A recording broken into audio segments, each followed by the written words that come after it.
जय हिंद। देखिए, आज हम मुख्यतः बात करेंगे गरीबों के लिए, वंचितों के लिए, शोषित और पीड़ितों के लिए और ऐसे दीन दुखियों के लिए जिन्हें कि भरपेट भोजन कभी नहीं मिलता था और आज़ादी के उपरांत इतनी गरीबी और इतनी भुखमरी भारत में थी कि हम बाहर से जो है अन्न और अनाज का जो है आयात करते थे, इंपोर्ट करते थे। लेकिन जैसे जैसे ग्रीन रिवॉल्यूशन हुआ, हरित क्रांति आई, धीरे धीरे चीज़ें सामान्य हुई। अब हम जो है फसल में आत्मनिर्भर हो सके हैं, सेल्फ रिलायंट हो सके हैं। लेकिन सिर्फ फसल की उत्पादन और उत्पादक क्षमता बढ़ जाना ही पर्याप्त नहीं है, बल्कि जो एक पीडीएस पब्लिक डिस्ट्रीब्यूशन सिस्टम अपनाया गया था या भारत सरकार ने उसकी परिचालन प्रारंभ की, उसके बाद ऐसे गरीब और वंचित, दलित और शोषित समाज के लोग जिन्हें कि भरपेट भोजन नहीं उपलब्ध हो पाता था या जो सामर्थ्यवान नहीं थे अन्न को भी खरीदने में, उन्हें जो है सरकार जो है राशन कार्ड मुहैया कराई और बीपीएल कार्ड या एपीएल कार्ड बनाया गया ताकि ऐसे लोगों को चिन्हित किया जाए गाँव में या फिर शहरों में, हर जगह, जो कि भोजन जो है कह सकते हैं कि भी उपलब्धता जिनके घरों में नहीं है, कम से कम उसे 2 जून की रोटी या भरपेट तो भोजन मिल सके। तो ऐसी सरकार के द्वारा जो है व्यवस्था लाके फूड सिक्योरिटी एक्ट के माध्यम से ऐसा जो है प्रावधान किया गया। लेकिन कहा जाता है ना कि कोई भी नियम कानून अगर सही मायनों में जिसका अगर इम्प्लीमेंटेशन ना हो, जिसके ग्राउंड लेवल पे सही मायनों में क्रियान्वयन ना हो और जिस नियम कानून का सही मायनों में मॉनिटरिंग ना की जाती हो, वैसे नियम और कानून सिर्फ किताबों और पेपरों पर ही अच्छा दिखता है और सही दिखता है। एक समय था कि मतलब अनाज जो है से हमारा गोदाम इतना भर जाता था कि गोदाम में पड़े पड़े अनाज सड़ने लगते थे, उसे चूहा खाने लगता था, अंत में उसे जो है फेंकना पड़ जाता था। और वहीं दूसरी ओर गरीब जो है भूखे पेटे जो है कह सकते हो वो रात में सोता और उसकी कई ऐसे गरीब और भूखे लोगों की जो है कह सकते हो भरपेट भोजन ना मिलने के कारण वो या तो कुपोषण के शिकार हो जाते थे, मलन्यूट्रिशन के शिकार हो जाते थे, या फिर आप देखते होंगे कि वो भूख से कई लोगों के समाचार वगैरह पढ़ते होंगे कि जाने चली गई या जाने चली जाती थी। और जो भी फूड डिस्ट्रीब्यूशन सिस्टम में भोजन या फिर अनाज वगैरह जो है चावल, गेहूँ, दाल वगैरह, चीनी वगैरह जो बांटे भी जाते थे, उसमें करप्शन इतने थे, भ्रष्टाचार इतना व्याप्त था कि जो लाभार्थी हैं जिन्हें वो अनाज मिलना चाहिए वो ना मिल करके बिचौलिया जो है बीच में खा जाते थे, बीच में ही ब्लैक मार्केटिंग हो जाती थी, क्योंकि कोई सही मायनों में मॉनिटरिंग सिस्टम ही नहीं थी। ऊपर ही ऊपर जो है चावल, गेहूँ जो है बाहर ही बाहर जो है बिक जाया करता था। तो ये सब सारी चीज़ें जो है एक चिंता का विषय बना और मोदी जी के आने के बाद कह सकते हैं उनके इस क्षेत्र में पब्लिक डिस्ट्रीब्यूशन सिस्टम में और कोई भी लोग, कोई भी ऐसे गरीब, वंचित और दलित और शोषित जो है भूख से ना मरे, भूखे पेट ना सोए, कोई भी बालक जो है मलन्यूट्रिशन का शिकार ना हो जाए, क्योंकि आज के बच्चे ही भविष्य के कर्णधार होंगे, सूत्रधार होंगे और भारत का भविष्य जो है बच्चों के कंधों पर ही आने वाले समय में रखा जाएगा। तो हमारा भारत सशक्त और सामर्थ्यवान तभी होगा जब आज के बच्चे जो हैं तन मन से दोनों से जो है स्वस्थ हों और स्वस्थ शरीर के लिए एक कह सकते हो कि न्यूट्रिशियस फूड और कह सकते हो पोषक तत्व से भरा वह आहार जो है ज़रूरी है। लेकिन सबसे बड़ी बात है कि पेपर पर नियम बना देना बड़ी अच्छी चीज़ है, लेकिन धरातल पे जब उसकी इम्प्लीमेंटेशन होती है तो सही रूप से उसका क्रियान्वयन हो, इसके लिए सरकार की मॉनिटरिंग और सही कह सकते हो कि दृढ़ इच्छा शक्ति और विल पावर चाहिए। अदरवाइज़ कह सकते हो कि पेपर पर कई एक नियम कानून जो है बड़े कह सकते हो कि अच्छे से बनाए जाते हैं, लेकिन जब उसकी धरातल पे आप उसका क्रियान्वयन देखोगे तो उसमें आपको बहुत सारे करप्शन, लीकेजेस और धांधली नज़र आएगा। तो यही बात है राशन कार्ड में कि इस प्रकार के जो है स्थिति जो है समाज में व्याप्त थी कि राशन आता था, ऊपर ही ऊपर ब्लैक हो जाता था, लोगों को जो मिलना चाहिए वो नहीं मिलता था, या जितनी अमाउंट में जैसे 5 किलो चावल, 5 किलो गेहूँ जो अमाउंट में मिलना चाहिए वो उसमें भी जो है डीलर वगैरह जो है खा जाया करते थे। तो ऐसी स्थिति जो है व्याप्त थी। लेकिन मोदी जी के आने के बाद इसमें क्या परिवर्तन किया है, आपको बिलीव नहीं होगा कि एक एग्जाम्पल है बंगाल का कि वहाँ लगभग 8.5 करोड़ के लमसम में वहाँ की जनसंख्या है, लेकिन वहाँ लगभग 11 करोड़ से भी अधिक राशन कार्ड थे। और सिर्फ ये वेस्ट बंगाल की बात नहीं है, बल्कि बिहार, झारखंड, यूपी, मध्य प्रदेश, कर्नाटक, तमिलनाडु, अरुणाचल प्रदेश, मिजोरम, मणिपुर, गुजरात जो है, गोवा से हर जगह कहीं कह सकते हो कि ये जो कह सकते हो कि बोगस राशन कार्डधारी जो थे, जिनका कि सिर्फ नाम होता था, राशन कोई और उठा कर ले जाया करता था, एक प्रकार से कह सकते हो ये भ्रष्टाचार व्याप्त था। तो इन सब चीज़ों को कह सकते हो डील करने के लिए और लीकेज को रोकने के लिए जो है प्रधानमंत्री नरेंद्र मोदी ने जो है राशन कार्ड को जो है एक प्रकार से कह सकते हो कि आधार कार्ड से लिंक करना प्रारंभ कर दिए। अब देखोगे कि जिनके पास आधार है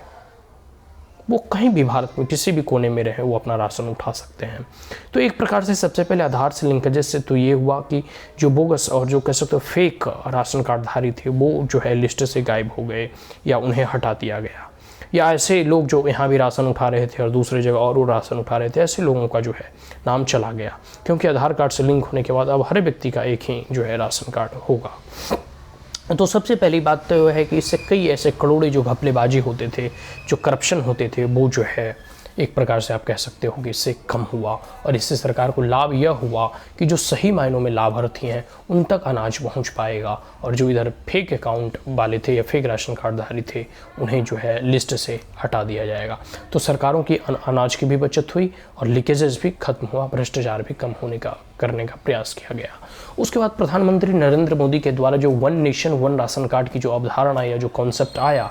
कि अब हर एक देशवासियों का एक राशन कार्ड होगा और वो अपने राशन कार्ड से देश के किसी भी पीडीएस या किसी भी कह सकते हो देश के कोने में किसी भी पीडीएस सेंटर है तो वहाँ से वो राशन ले सकता है। जैसे बिहार का अगर कोई मजदूर है तो वो दिल्ली, बम्बई या कलकत्ता कहीं भी अगर काम हेतु कमाने गया है, रोजगार हेतु कहीं पलायन पे है, तो हो सकता है उसकी जो है फैमिली मेम्बर से, क्योंकि राशन उसके गाँव का है, तो अब वो दिल्ली में उसको राशन मिलेगा नहीं, तो उस यहाँ जो है अगर वो अधिक दामों में परचेज करेगा तो उसको और अधिक जो है कह सकते हो कमाना 2 रुपया और कह सकते हैं कि आमदनी अठन्नी खर्चा रुपया वाली बात हो जाएगी। ठीक है, क्योंकि अगर अपेक्षाकृत आप देखोगे तो जो राशन वगैरह पीडीएस में मिलता है वो बहुत ही सस्ते दामों पर 2-3 रुपये किलो आपको मिलेंगे, लेकिन यहाँ जो है आपको जो है बहुत ही महंगे खरीदने 40-50 रुपये किलो आपको चावल खरीदने होंगे, तो बहुत महंगे मिलते हैं। तो ठीक है, तो आप इस परिस्थिति को आप आंक सकते हो कि एक मज़दूर की बात है कि मतलब वो अगर कहीं दूसरी जगह भी काम करने जाता है वहाँ राशन उठा लेता है, तो कम से कम उसको भोजन की चिंता नहीं होगी कि हमें कल क्या खाना है या हमारे पास खाने की अन्न की उपलब्धता नहीं है। तो ये प्रधानमंत्री का बहुत ही अच्छा कॉन्सेप्ट था, one nation one ration card. जो इस देश का नागरिक है वो इस देश के किसी भी कह सकते हो कि क्षेत्र में हो वो कम से कम भरपेट भोजन कर सकता है, ऐसी जो है व्यवस्था की गई। और ये कॉन्सेप्ट बड़ा अच्छा है, ये पूरे के पूरे भारत का एकीकरण करने का जो प्रयास किया गया।